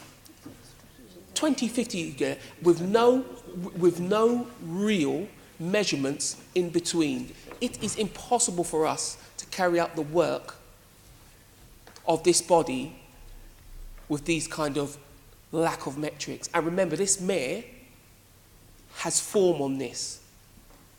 A number of his strategies have had this complaint levelled at them. This one has been improved because the Environmental Committee, ably led by Leonie Cooper, have pushed and pushed and pushed for more and more detail. This goes beyond the environment strategy. This goes to the very heart of what it is to be on the London Assembly. What is the London Assembly for? If the Mayor gives us something with absolutely no detail to scrutinise, then we absolutely cannot support that. I would commend you not to support this. It has no detail. This is not about party political alignment. This is about London and Londoners and the future of London. The number of things in here that come in after 2030 is ridiculous. The earliest one here is 2026. We must challenge the Mayor to give us more detail. We must send a signal. We must show Londoners we are paying attention on their behalf. If you support this, you are against the work of the London Assembly. Thank you, Chair. Assemblymember Bacon, do you wish to second now? Formally, Chair, and I reserve my right to speak. Are there any other speakers? No. Well, it looks like you're on, Assemblymember Bacon. Ah, Assemblymember Russell, followed by Assemblymember Curtin. Really? Yes.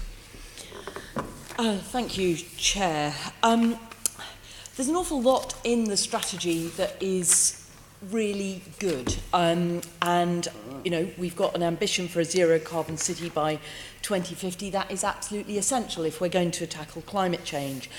There's lots of positives. You know, we could talk about the 6 main dry recycling materials and separate food waste collection and the emphasis on the circular economy, all sorts of detail around, you know, water drinking fountains, although there's still not quite enough of those, and some really good work on air pollution.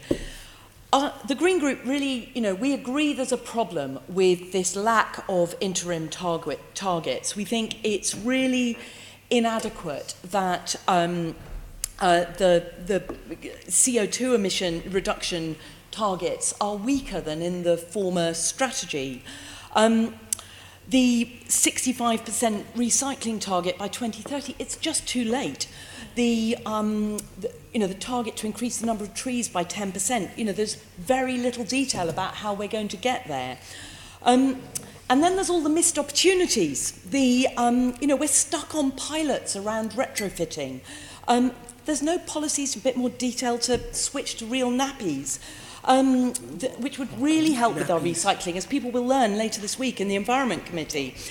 The ULEZ, again, massive missed opportunity. We should be seeing the ULEZ covering the whole of London in this mayoral term. So we absolutely have sympathy with this motion. But we think the Mayor needs to have much stronger interim targets and KPIs so that we can all do our job here in this chamber to check him against the progress of delivery. We think the Budget and Performance Committee ought to be able to give a real push on the KPIs. I gather you're meeting this week. So we have sympathy with this motion, but we don't want to slow down the very good work that is in the strategy, so we're going to abstain. Assembly Member Curtin. Thank you, Chair. This motion from Assembly Member Bailey is a very, very good motion, and it gets right to the heart of the matter. We heard the Mayor speaking, and he said lots of things. Some of those things were rather nonsensical and contradictory, particularly with his statements on the National Park City. He wants to increase the green space in London to 50% by 2050, when he will have long gone as mayor. He's only elected mayor till 2020. Who knows what's going to happen after then? But there's no way that he can do that with the pressure on housing. London's population, as we know, has gone up from about 7 million 20 years ago to 9 million today. That's almost all entirely due to immigration from people coming from abroad into London. And on current trends, it will continue going up at another 100,000 a year because of that factor. With the extra need for housing, he said himself, we need to build housing, but we need to make sure that's not going to affect green spaces. You simply cannot build housing for an extra 100,000 people a year for the next 32 years without affecting and reducing the amount of green space in London. The two things are utterly contradictory. Even a 5-year-old child could understand that, but the Mayor doesn't seem to. So this is one of the main reasons why I absolutely support Assembly Member Bailey and Assembly Member Bacon's motion. It makes absolute sense. The Mayor's plans don't make any sense. Assembly Member Cooper.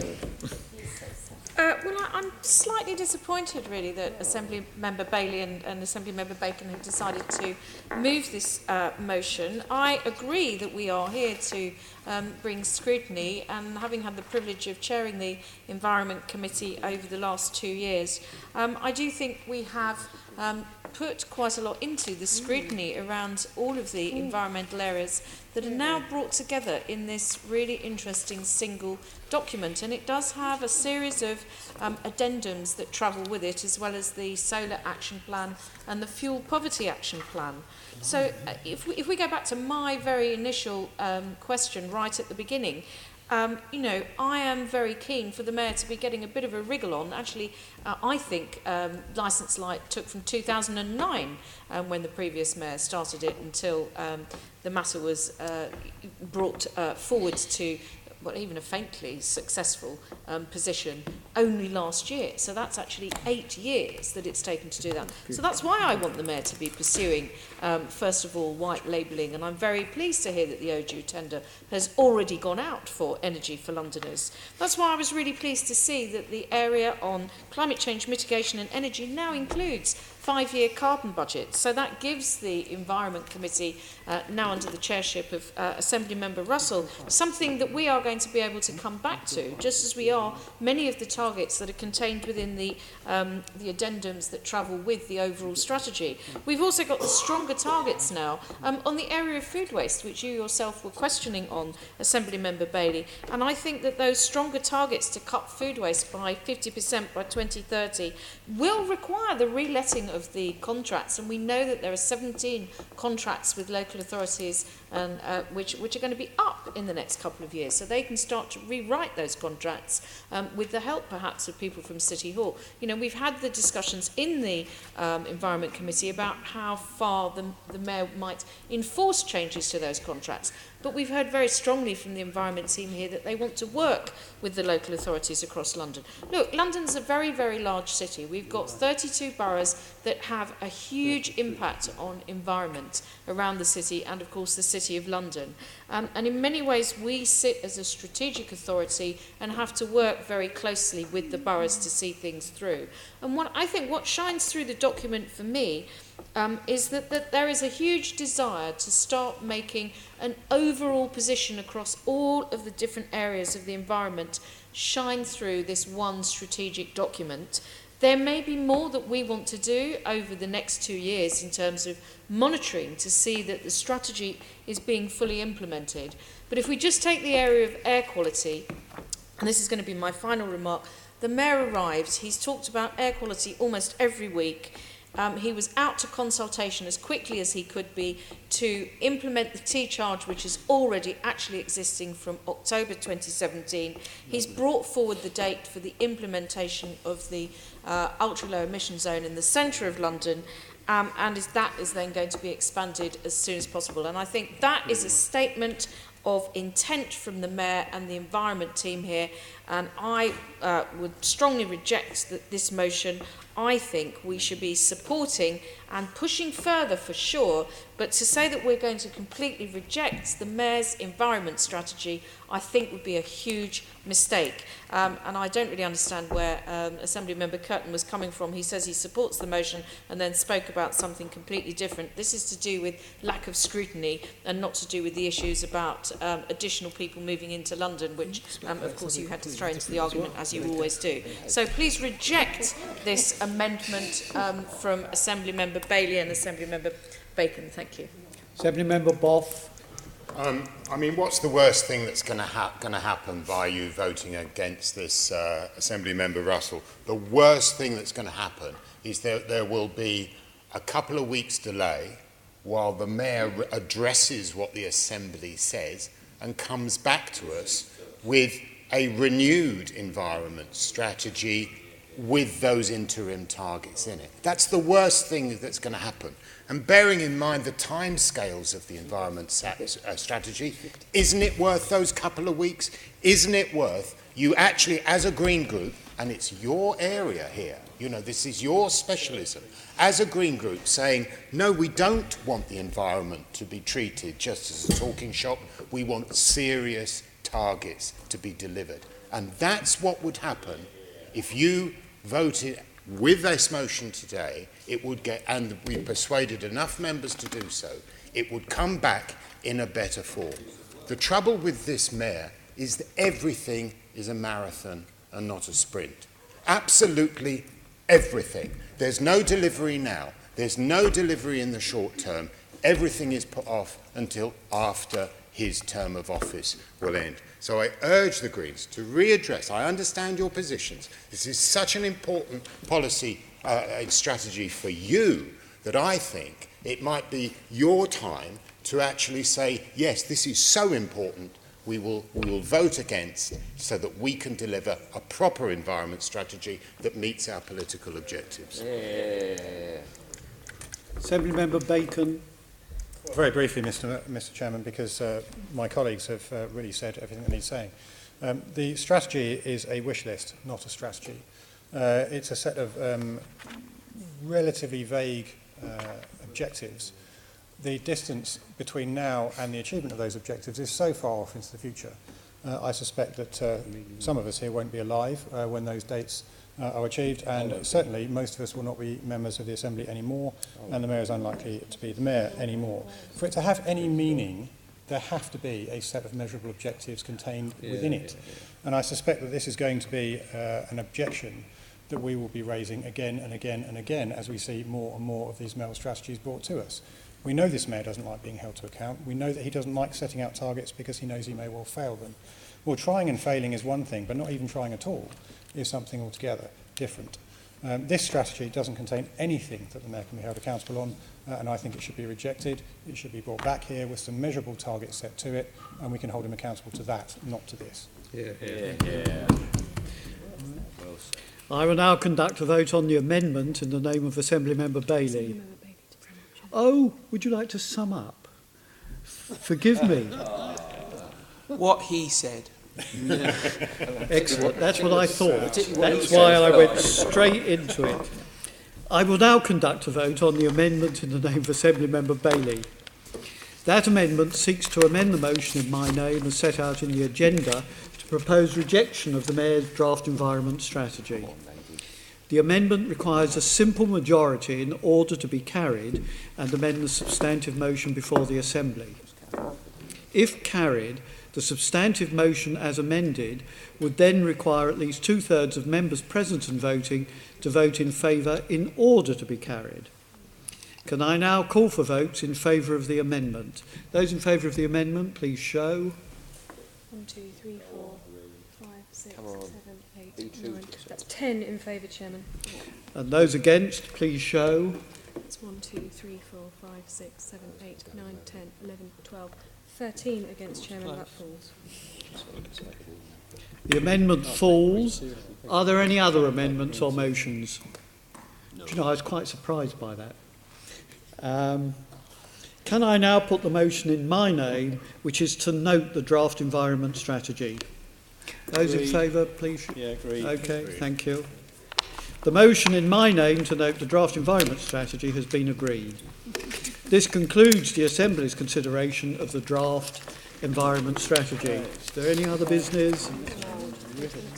And the date of the next meeting, therefore, will be a plenary which will take place at 2 o'clock on Monday, the 4th of June 2018, here in the Chamber. There is no other urgent business.